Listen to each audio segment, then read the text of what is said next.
আসসালামু আলাইকুম। আজকে আমি ফেসবুক স্ক্রল করার সময় একটি পোস্ট সামনে আসলো। তো আমি পোস্টটা দেখার পর অনেক খারাপ লাগলো। এখন আমি পোস্টটার আইডিতে ঢুকলাম, দেখলাম আইডিটা তো লাগতেছেই, দেখতেছেন আপনারা। তারপর পোস্ট করছে সমন্বয় জামাত শিবির জাতির পিতা নেশাখোর আবু সাঈদ। আসলে এটা বলে আমাদের সবাইকে অপমান করা হয়েছে। আবার তারপরে ঘুরে আসলাম, এই যে একজন কান্না করতেছে, আপনারা দেখতেই পাচ্ছেন। শেখ হাসিনা তার নাকি মা ফিরে আসবে।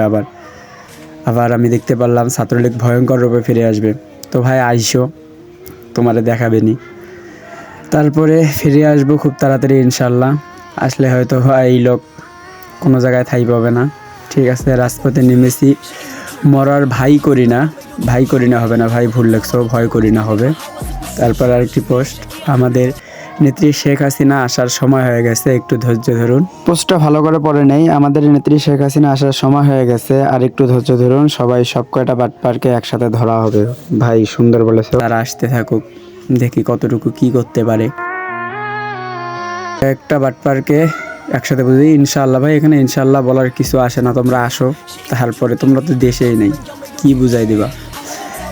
যাই হোক, তারপরে দেখো আরেকটি পোস্ট, সবাই খেয়াল রাখবেন একটাও যেন পালাতে না পারে। ভাই এখন আমি যারা এই ভিডিওটা দেখতেছেন তাদেরকে বলতেছি, যারা পালাইছে তারা খেয়াল রাখবেন, দেশে ঢুকলেই শুরু করবেন মার, যেটা বলে কি এরকম মার, আর আসবি সংবিধানের পাল্টাতে। দ্বারা এটা তো আওয়ামী লীগেরই ছিল। তারপরে আরেকজন একটা খুব বহুরূপী কথা বলল। যাই হোক ভাই, সবাই দেখতে পারতেছেন, আসলে আমি এই পোস্টটা নিয়েই কথা বলছিলাম। এই পোস্টটা আসলে আমার ভালো লাগে না, আপনারা কমেন্ট বক্সে বলেন।